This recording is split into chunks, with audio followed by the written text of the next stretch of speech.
Welcome to the Allure for More. Of course, I'm Renika Moore, and this is the awesome Armani. Hi. Yes, baby. He does a lot, and as you can see, he's a chef, and we're going to get into it.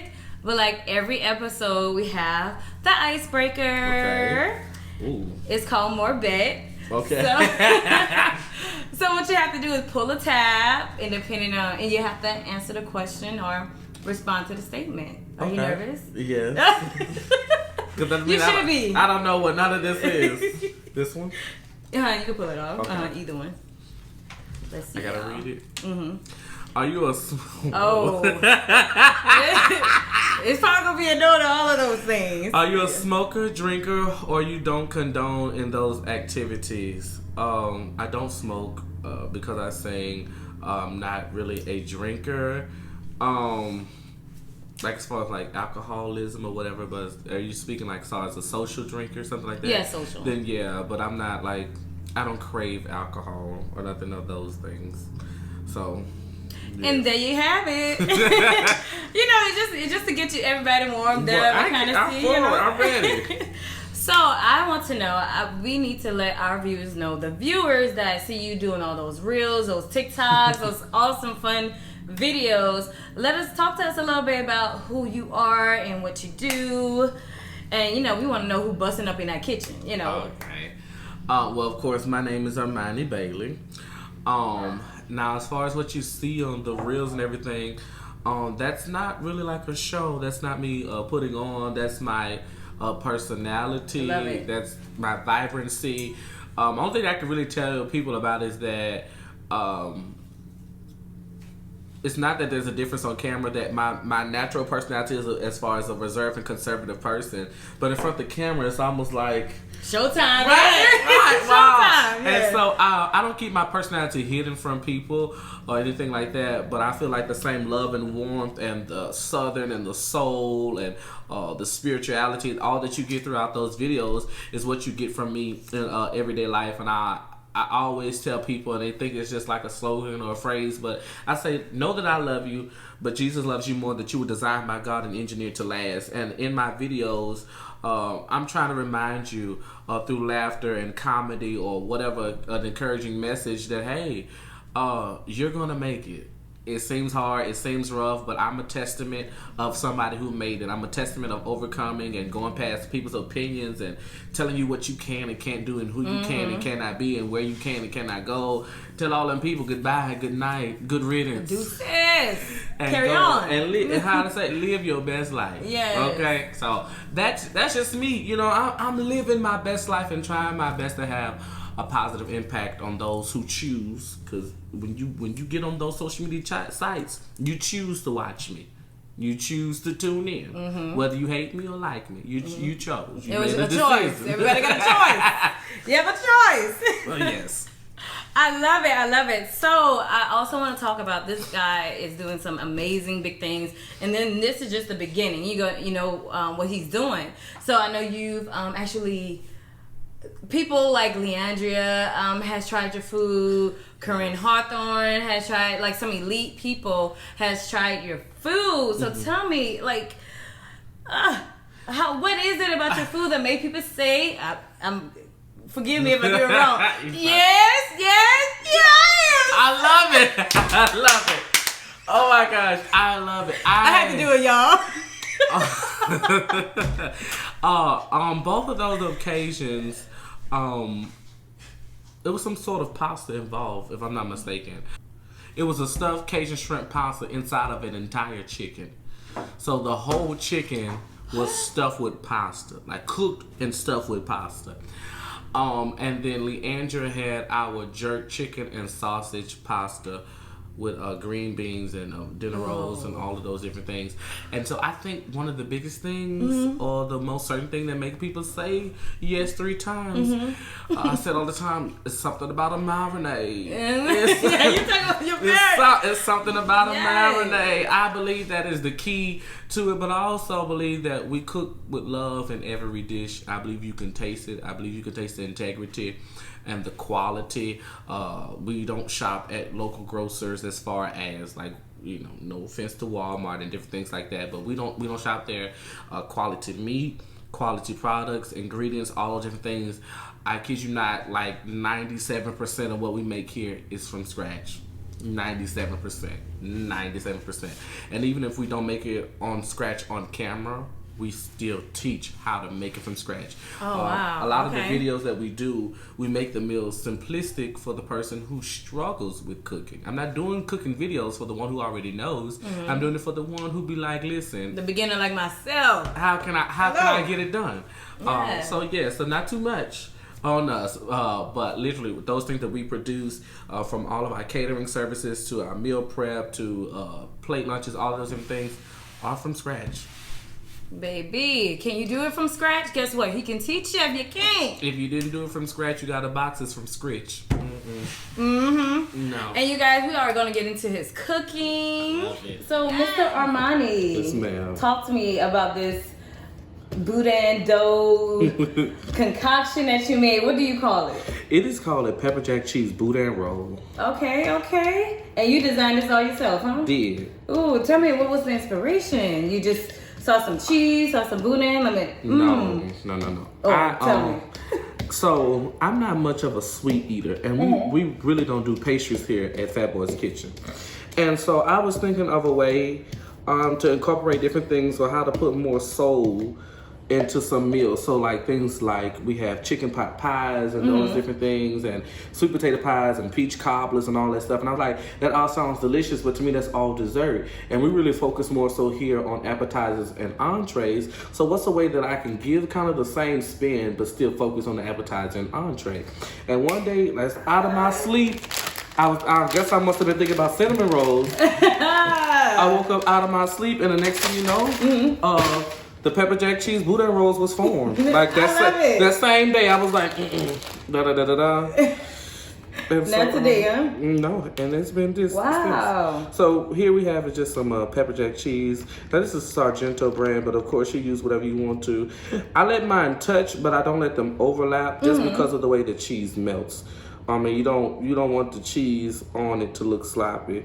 And you'll notice here that once you meet the edges, it'll kind of flap over. So then I just bend it over. Oh, you can leave it like that. Okay. Yeah, it gotta be. Yes, so I leave it like that. If you want to just, if you didn't like that piece, you could just peel that piece off and then. But you see how perfect that is. So you can save that piece for later on.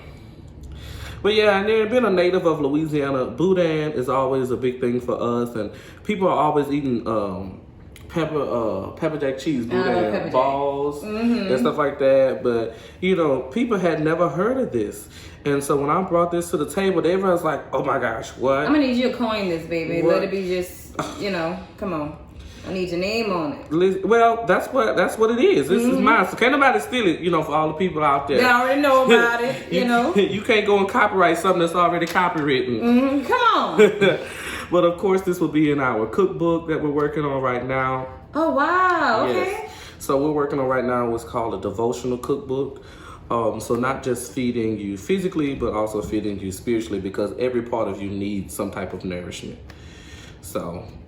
Wow, genius, boo. Genius. Try to be. So look at me. Ready for more. so when can we expect this cookbook? Because I'm a beginner cook. I mean, I need some help in the kitchen. It takes so much, of course, using our older recipes, but also our new things, and then put in combination and spin to some things. And then some of my recipes are very special to me because about 85% of what we have here at FBKLA includes our special marinade. And so because of that, it's kind of hard to produce a cookbook when a lot of the ingredients include the marinade, and we have yet to fully get with the company to learn how to package and all of those different things and distribute. So that's what we're also simultaneously working on today, is our gravies, which have been produced, have been used. We have people who have purchased them locally, but you have people, in Wisconsin, New York, and Anaheim, and all those different places, Seattle, who want to purchase this marinade. And so we're just working on properly distributing it and packaging, because I got to be integral, because you can't be talking about my product. Right. You got to make sure it's right, baby, at all costs. Okay. Here we have some Boudin, of course.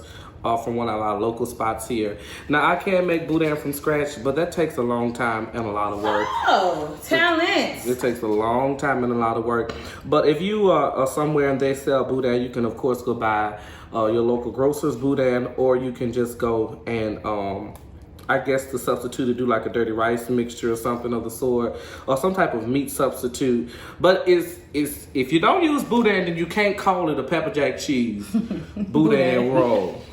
I'm just letting you know, you can find substitutes, but this ain't what you can't call it this. And so, those of you who don't know what boudin is, it is a meat and rice mixture that comes in something like a sausage casing of sorts. It's really good smoked. Now this is regular boudin, but of course you could use smoked boudin if your heart desires. I prefer to use the regular boudin, but of course if a customer wants smoked boudin X, Y, and Z, you give the customer whatever they want, and you go about your business.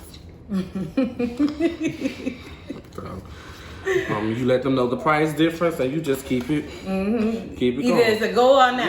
Right. Wow, y'all, this boudin looks so good. And if you notice here, I have 4 boudin links, but there are also 4 rows of cheese. So every row needs its own personal boudin link. Oh, that's the details. Every row needs its own personal boudin. And so what I would do here is take a spatula or something of the sort, but I'm just going to use a regular spoon. I'm just going to mash this out. If you're wearing gloves, of course, you can use your own personal hands. And that's just going to do this, and you're just going to smooth this all out, y'all. When I tell you this is going to be so good. Ooh. And you want to get a piece of meat and cheese and bread in every bite. Ooh, come on. So it's not like you're going to be missing out on something, because you're going to get it in every bite. So this is what my beginning process is like, and that's just to spread it out in a more even manner, just to get it all across.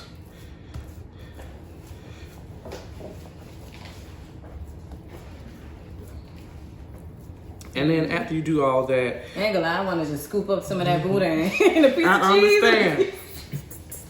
So after you do all that, what you'll see me doing here is I spread the boudin out first on its own individual roll, a row of cheese, and then I'll go in between and I'll make sure that the meats, each meat patty, or each boudin link has meshed together. So that way there's no gaps and gaping inside of your boudin roll. Now, what I can say about you, you are very precise with everything, and you treat it like you would treat your body. You know what I'm saying? It's just so you got to be, because you don't passionate. That's the word I'm looking for, y'all. Passionate. And I tell people, and one of our biggest things that we say here, if you see on our business cards or any flyer that we have, love is the main ingredient in all of our dishes. Me personally, I feel like you can taste when something hasn't been cooked with love, because the level of passion and integrity is not the same. Because what I refuse to do is put something out that I wouldn't eat. I refuse to offer someone something else that I wouldn't think was be edible or be digestible. Even just as far as presentation, I'm really big on presentation. Really, really, really big on presentation. Now, as you can see here, Chef Bailey did make a mistake as far as rolling out the dough. Now, of course, we want the dough to be a little bit more thinner than what it is when it first comes in the packaging, but you don't want to roll it out too thin, and I'm going to show you exactly why. I'm glad that I made this mistake. I'm glad you also know that I'm a chef and I still can make mistakes. So here you have it. I'm just fixing up these little gaps. Right there, because once again, you want a piece of cheese and meat in every bite. So once you have all that going for you, what you're simply going to do is just take the corners. Now, I usually go from where, if you'll see on this end, there's more dough on the ends than there is on this side. So I usually take the one that has a little less dough, and let that be my beginning piece, so that way the part that has more dough can actually seal this roll. Makes sense. So what we're gonna do is just kind of lift up, and what you saw me do earlier, I'm not sure, is I put some flour on the counter. I put some flour on the counter, or you can still use like a cooking sheet or a non-sticking sheet, but I still use flour, and that helps it not to stick. Okay, it won't hurt the bread or change the flavor or the taste or anything like that. And see, what you'll see me doing here is just rolling this up, and I'm just going to begin to tightly roll it up. And I am very precise. I cannot wait for the finished product. Ooh. So I'm just gonna tightly roll this up, y'all. Keep going, keep going.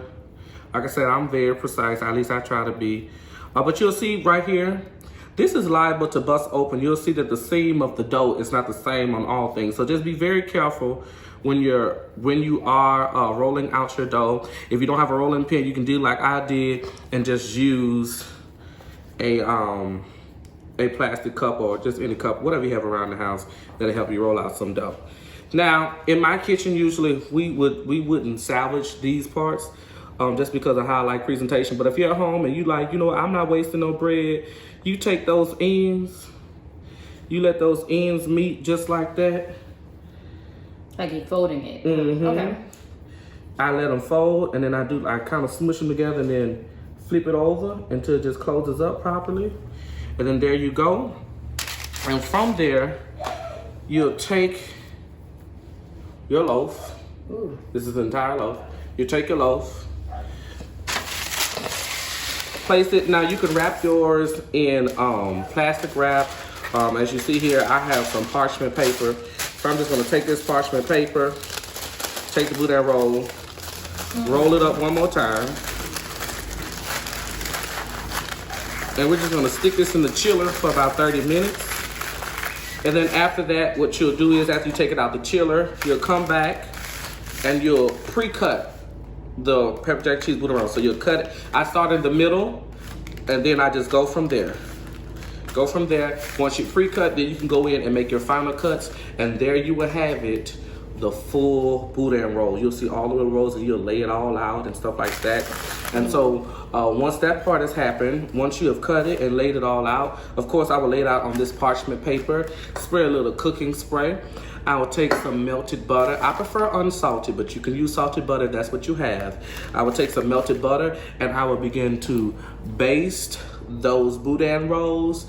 Then we're gonna put them in the oven on 375 degrees until we see that wonderful golden brown. It should not be in the oven no more than 12 minutes, folks. Well, I guess depending on what kind of oven you have, but we don't bake it any more than 12 minutes, 10 to 12 minutes, and there you'll have it, the pepper jack cheese Boudin rolls. It's been in the chiller for about 30 minutes. So what we're gonna do now is I start in the center, and what you'll see me doing here is just pre-cutting the slices. And we're just gonna go ahead and we're doing that. Pre-cutting the slices not only lets you know how many that you'll have, but it also makes it easier just for the distribution of whatever you're trying to do. Now, I try to make mine no bigger than an inch, okay? Now, normally what I would have done was cut the ends off, but I left the ends on today. And you'll see that the end will look like this right here. That's what the end will look like. But most of our pieces will come out looking exactly like this.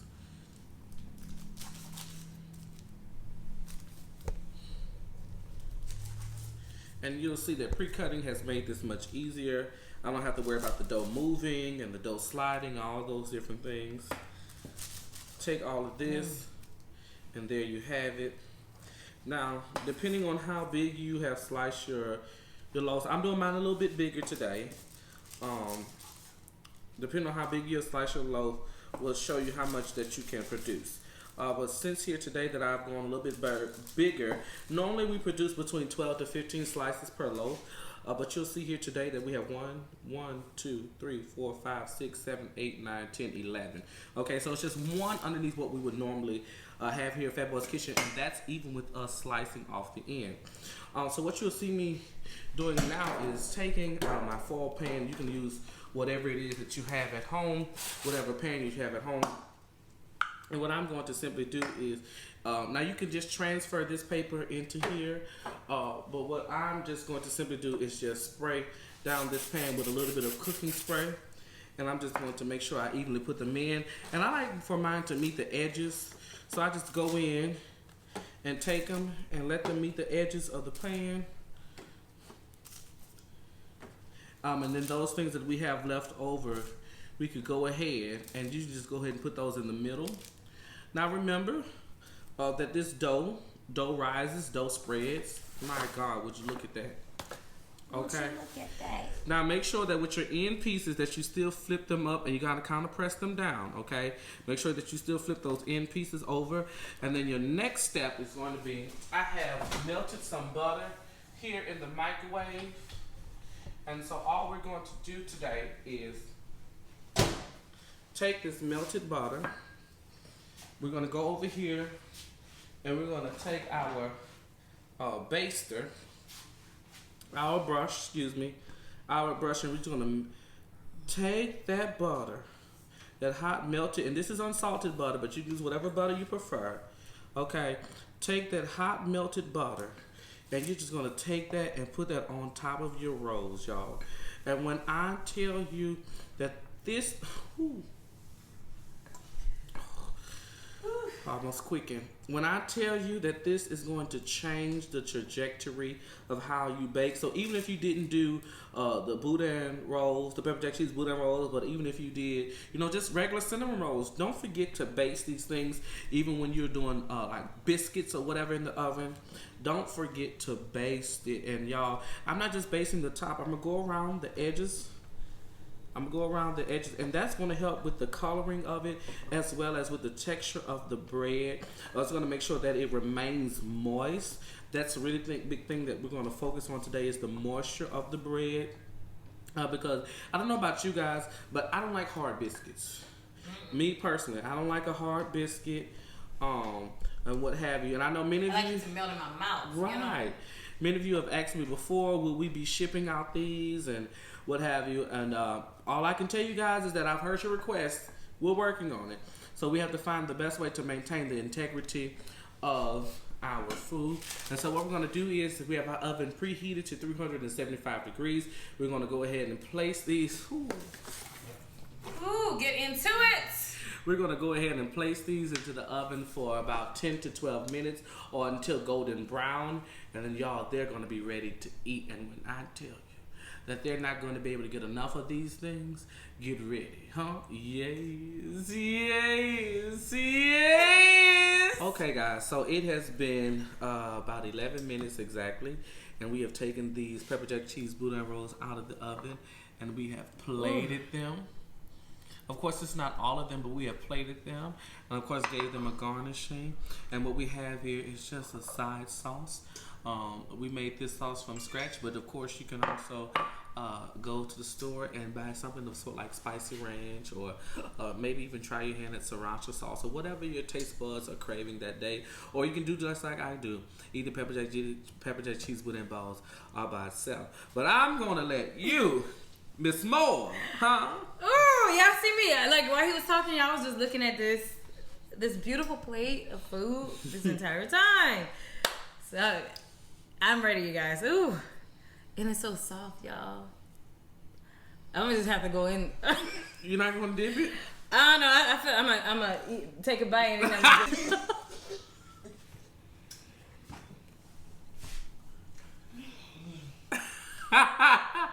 And that's the end piece that you're eating, actually.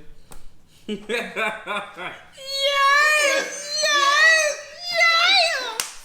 I do it like it. I love it though. God damn.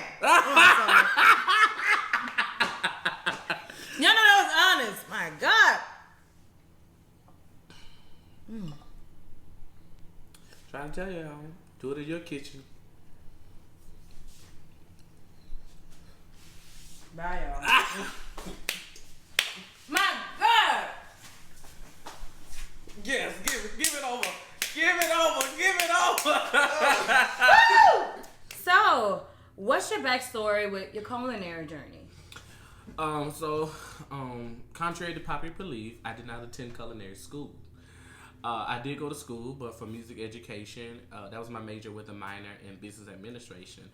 But what actually started my cooking journey is that I was hosting Bible studies in my freshman dorm, and the same time I was hosting the Bible studies was the same time that cafeteria was open. But of course, cafeteria food is what it is. Yeah. So what I had to do was, I don't want to say had to do, but an incentive that I had, you don't want people to come because of food, but you know that if there's food present, people will come. But when you got food and a word, they decided that I wasn't. They was like, oh, we don't need it to go play. We want to sit here. And that's what actually started. I was doing ministry, and so I was doing the Bible studies, and that had happened for like a month or two. And I was like, "Ooh, Lord, this cost me a lot of money," because at first it was just like 10 people. 10 people turned into 40 people. 40 people turned into 50 and 60. And okay. Like it became so much that we had to move from the freshman dorm room till we had to start reserving rooms in the library. Wow, that's amazing. Meeting up in the lobby, almost stuff like that. And so when that happened, I realized I was going to have to start feeding more people. I started doing something because I knew I needed, money to come in. I couldn't use my own personal money, and at the time I was getting yams. I was getting food stamps, but I could no longer do that. It just it wasn't logical. So I started doing what's called $4 Fridays. I did see that. Yes. Yeah. $4 Fridays. Man, I was just cooking a little bit of everything, y'all, and it was in like the smaller to-go containers, and they were eating it up.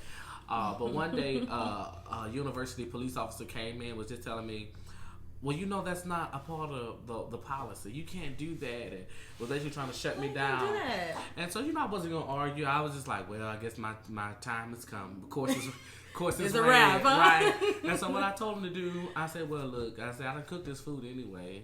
Take a plate. And I said, matter of fact, take a plate to you and the rest of your staff. Mm-hmm. And so he said, yeah. So he just took it. He's like, okay, thank you. Had a nice attitude about it. Well, I get a knock on my door later on that evening. Let me find out. As long as you keep feeding us, you can go ahead and do what you're doing. And that was way back in, look how God worked, man. 2017, and here we are in the year 2021, legally established, doing more things and finding ways to do ministry in a more detailed and prominent way via digital outsources, and that's where I am today.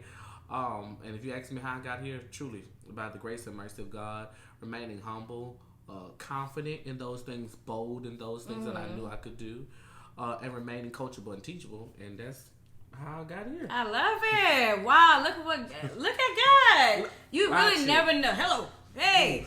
You never know who you're gonna meet, and that was just it's a spirit from there, and it's gonna continue to go up. Like, I just can't wait. I believe to see what next coming from Mr. Armani. All right, more celebrities to come, and not just gospel celebrities. Love y'all, but not just y'all. Now, and I love what you did when you had people tag Super Scent and everything like that. I'm still coming for yeah, baby, don't sleep. You in my own state. Yep, I'm coming for you. Yes, and I love that you take ownership and you just go. You're a go-getter for sure. You're a go-getter. You always just head first, baby, just to see what God. You never know what happens. Right. You just gotta try it.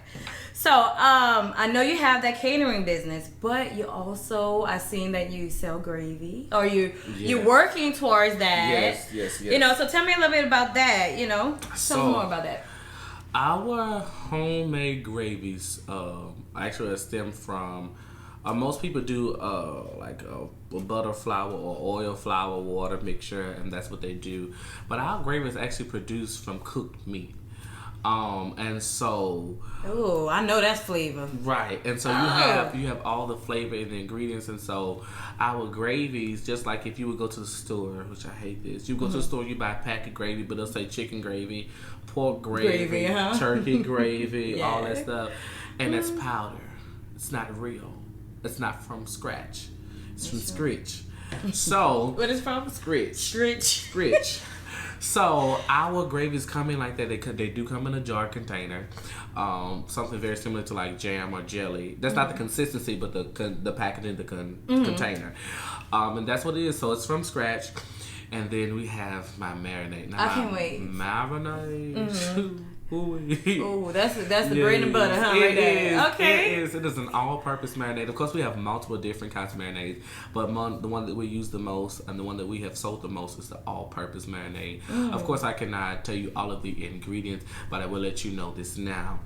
Most of everything gets a 24-hour marinade. Like, that's something that we live by, so we make sure we tell our customers that we don't do anything shorter than a 48-hour notice, because we believe in a 24-hour marinade. Mm-hmm. So that's what happens, and so that's what we're doing. So right now we're working on packaging and distributing, because as what we've done so far, we've only been able to sell to those who are local to us in the local Louisiana area, but you have people from several different states, even another country, that have inquired about the gravies and wow. the marinade. So as soon as guys, we're able to get it's so many more details, because we want to maintain the integrity, that the same thing that you get out of my own personal kitchen, the same thing that you can produce in your kitchen.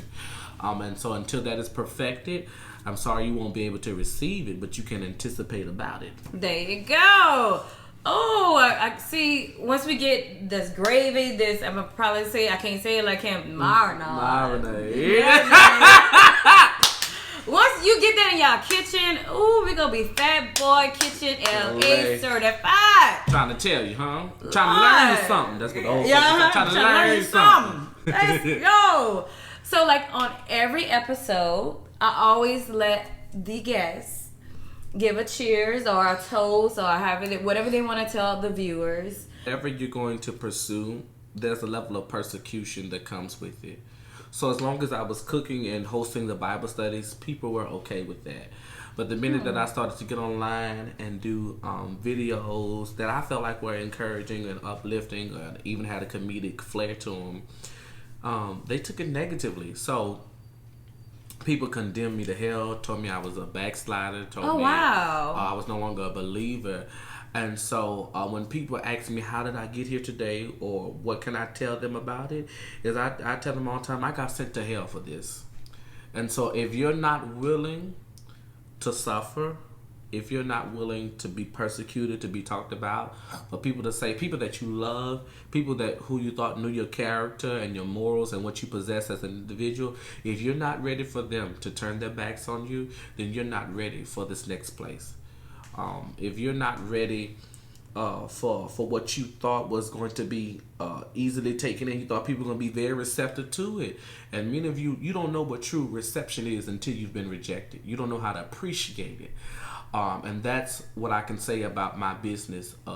It's not about me. Of course, it's about the business. But until you have been rejected, you're not really ready to be received. And so if you want to be received, and you don't want to, let me clarify, you don't want, even though it's a business and people are the people who patronize your business or whatever, I'm talking to those who are spiritual. So many of us are focusing on being received by people instead of being received by God. And that's why you're displaced. That's why you're everywhere, because you're trying to figure out what's the next thing I can do to please man. And you'll never be able to walk in your divine promises of God until you focus on how can I please God. Because with everything, there's a level of sacrifice. But some of you have sacrificed yourselves, not for what God has instructed you to do, but for the pleasure of people. And in that, you will never see what the promises of God is for your life.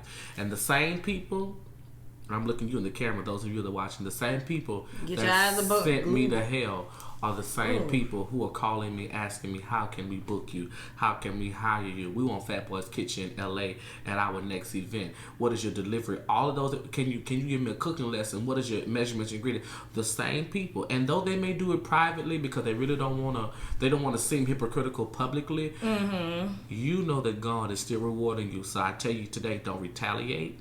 Don't look for revenge. That belongs to the Lord. You remain obedient, you remain humble, and you remain coachable, and surely you will walk into the promises of God. But to business owners, we're not waiting on people to purchase from us. You're waiting on your friends, your families, and your colleagues, the people that know you best to purchase from you. To share your stuff. They're not going to do it.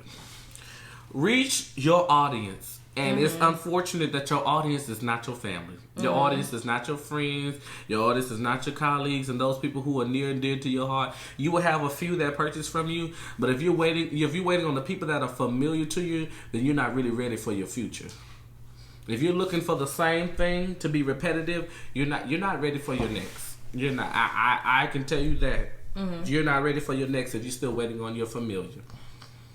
Familiarity kills. Oh my God. And you know, so many people say that all the time. So you know, it's some true. It's truth in that. It's the truth, and that don't mean that. And I'm clarify, that don't mean that they don't love you. Mm-hmm. That means that they don't see what other people see. Mm-hmm. They don't. They think that they should get the product for free. No, no sugar. Think again. And the thing about real business, people who are real customers and clients of whatever it is that you're doing, they know the difference between the person and the product. Your family and friends, all they see is a person. Mm-hmm. All they see is this right here. But this is the product. Mm-hmm. And the people who really want you are worried about this. If you follow us or follow me on social media, you'll see that we do a thing called A Minute with Money, 60 seconds of hope. And what I can tell you is that the other day, my nephew, I talk about him a lot, Junior was at the house, and he came running into the room, and he said, Uncle Monty, don't you hear that? And I said, what is it? He said, the train is coming, the train is coming. And I looked out the window, and I told Junior, I said, Junior, the train is here. And while many of us are shouting over what's to come, we forgot to rejoice about what's already here. Oh. And right. So my encouragement to you today is not just for you to shout or to praise over the harvest, but to remember to thank God about the seed that's in your hand. So to every entrepreneur, every future business owner, to everyone who's in college or those, whatever you're trying to do, to those who are trying to go up to next level promotion or anything like that in your life, whatever you're trying to do for your life, though I know that you can see your end, make sure that you rejoice about your now, whether your now seems good or whether your now seems bad, because it's whatever's happening now that's preparing you for your next. And so that's what my encouragement to you today is don't just shout over your next, but shout over it. Matter of fact, I'm telling you congratulations now because of your next. What? Oh! Woo! Y'all better look all this information. I'm sorry, I'm screaming out his ear. I love it. Make you say yes. So you guys, all his information is going to be down below. Make sure you guys support him in his journey, and please follow him on social media. You guys will always be encouraged. You guys are always going to learn something. He has so many tips on there. You guys, this is the man right here. You know? So, cheers to that. Okay, congratulations now about your next. Thank you. Receiving it.